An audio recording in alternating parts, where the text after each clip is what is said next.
ভাড়া বাসায় নিজের স্বাদ এবং সাধ্যের সবটুকু দিয়ে আমি আমার ছোট্ট রুমের ফ্ল্যাটটাকে যেভাবে সাজিয়েছি সেটাই আজকে আপনাদের সাথে তুলে ধরেছি। আশা করছি আমার সকল প্রিয় আপুদের অনেক বেশি ভালো লাগবে। আসসালামু আলাইকুম, welcome back to my channel Bangladeshi blogger Mom Noor. I hope সবাই ভালো আছেন, আমিও আলহামদুলিল্লাহ ভালো আছি। খাটের উপরের অংশে যে ওয়ালটা ছিল সেখানে দেখলে খুব বোরিং লাগে।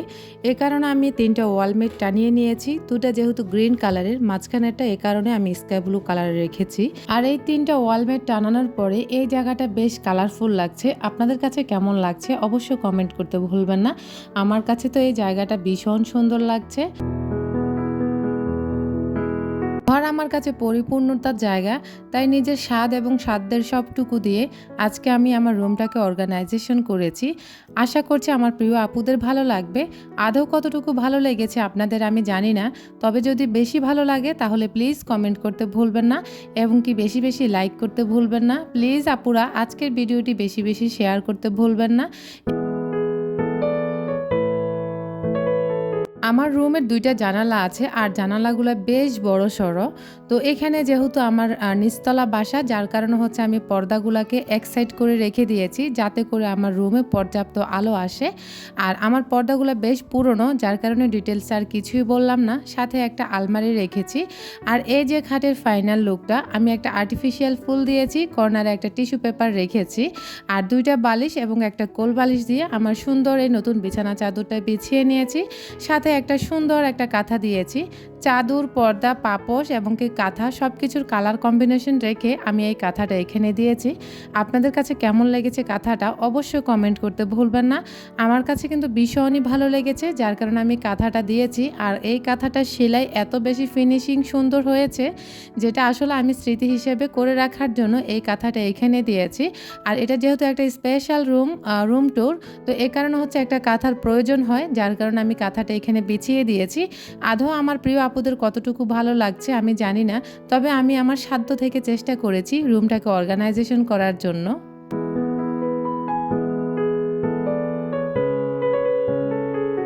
খাটের ডান সাইডেও একটা বড় সড়ো একটা জানালা দেওয়া আছে আর সেখানেও আমার বেশ পুরনো পর্দাগুলাই টানানো।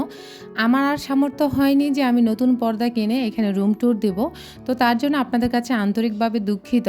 আর এই যে জানালা বরাবর এই একটা জায়গা, এটা খালি জায়গা, তো এটাতে খুব খালি খালি লাগছে, যার কারণে আমি এখানে রিয়েল প্ল্যান্ট দিয়েছি। আর এই যে এখানে একটা কোরআন শরীফের স্ট্যান্ড টানিয়ে নিয়েছি, জায়নামাজ, রেহাল আর কোরআন শরীফগুলো এখানে রেখে দিয়েছি। তা আমার পর্দাগুলো বেশ পুরনো, যার কারণে আমি পর্দাগুলো কোনো ধরনের আর সৌন্দর্য ফুটিয়ে উঠাতে পারিনি। যেভাবে ছিল সেভাবে আপনাদের সাথে তুলে ধরেছি। আশা করছি আমার সকল প্রিয় আপুদের অনেক অনেক ভালো লাগবে। এখানে দেখতে পাচ্ছেন ফ্রিজ বেডরুমে, তো ফ্রিজের লাইন কিন্তু বেডরুমে করা ছিল, যার কারণে আমি ডাইনিং স্পেসে ফ্রিজটা রাখতে পারিনি। তো এখানে যেহেতু রুমে বেশ কিছুটা জায়গা ছিল, যার কারণে ফ্রিজটাও এখানে রেখে দিয়েছি। আর ফ্রিজের উপরে আমার কিছু বক্স রেখেছি, সাথে একটা আর্টিফিশিয়াল ফুল দিয়েছি। আর ফ্রিজের খালি জায়গাটাতে একটা সুন্দর রিয়েল প্ল্যান্ট দিয়েছি, সেটা তো আপনারা দেখেছেনই। তো জায়গাটা বেশ খালি লাগছিল, যার কারণে এই রিয়েল প্ল্যান্টটা দেওয়া। আর এই যে উপরে কোরআন শরীফের স্ট্যান্ড, আর এই জায়গাটা দেখতে ঠিক এরকম।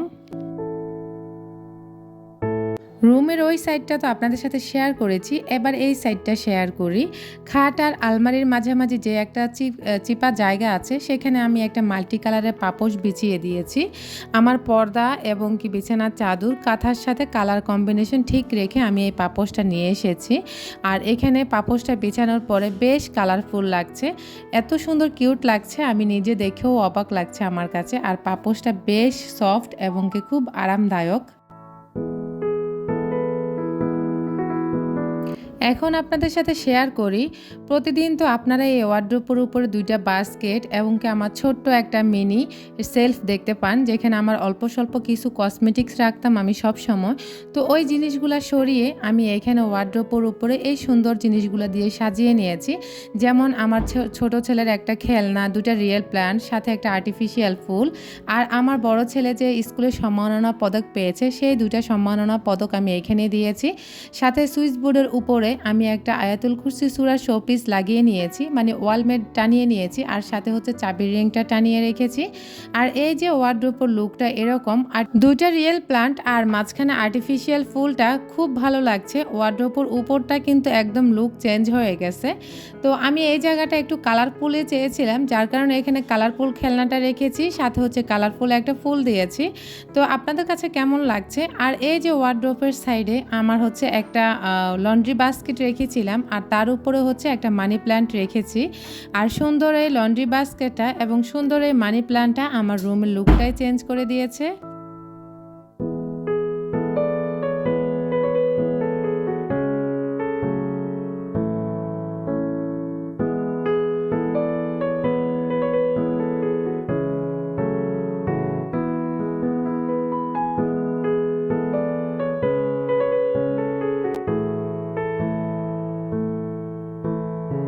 রুমের থেকে বাইরে যাবার সময় এই জায়গাটাতে আমার হচ্ছে একটা পানির ড্রাম রাখা হয়েছে, যদি এখানে পানি রাখা হয় না, সাথে একটা সুরেক, আর ওটা হচ্ছে আমার ওয়াশরুম। আর ওয়াশরুমের সামনে হচ্ছে একটা বেসিন দেওয়া, বেসিনের সাথে আমি হচ্ছে একটা হুইল পাউডার রেখেছি, আর সাথে একটা পাপোশ দিয়েছি।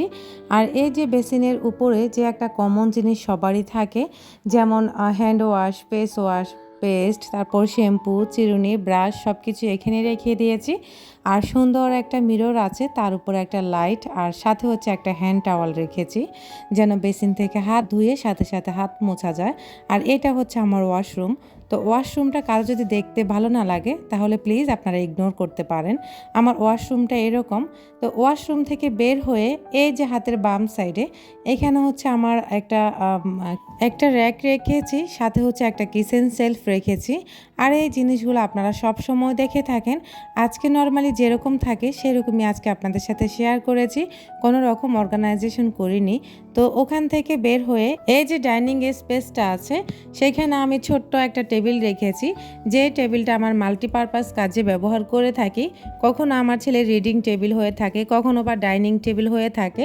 তো এখানে একটা সুন্দর আর্টিফিশিয়াল ফুল দিয়েছি, সাথে একটা পানির জগ আর একটা গ্লাস, সাথে আমার ছেলের কিছু বই এবং কি ব্যাগ রেখেছি, দুইটা চেয়ার দিয়েছি, সাথে ছোট্ট একটা চেয়ার দিয়েছি আমার ছোট্ট ছেলেটার। আর এই ডাইনিং টেবিলটার ওই পাশে হচ্ছে আমার কিচেনটার আজকে আপনাদের সাথে শেয়ার করব না, অন্য কোনো সময় আমার কিচেন ট্যুর হিসেবে শেয়ার করব ইনশাল্লাহ। এইখানে আমি একটা টেবিল ফ্যান দিয়েছি, সাথে একটা পাপোশ দিয়েছি কিচেনের সামনে। আর এইটাই হচ্ছে আমার পুরো বাসার লুক। তো আপনাদের কাছে ওভারঅল কেমন লেগেছে ভিডিওটি অবশ্যই কমেন্ট করতে ভুলবেন না। আমার ছোট্ট রুমের বাসাটাকে আমি যেভাবে সাজিয়ে গুছিয়ে রেখেছি ওটাই আজকে আপনাদের সাথে শেয়ার করেছি। যদি বেশি ভালো লাগে চাইলে আপনার ফ্রেন্ডস অ্যান্ড ফ্যামিলির সাথে বেশি বেশি শেয়ার করতে ভুলবেন না। আল্লাহ হাফেজ, আসসালামু আলাইকুম।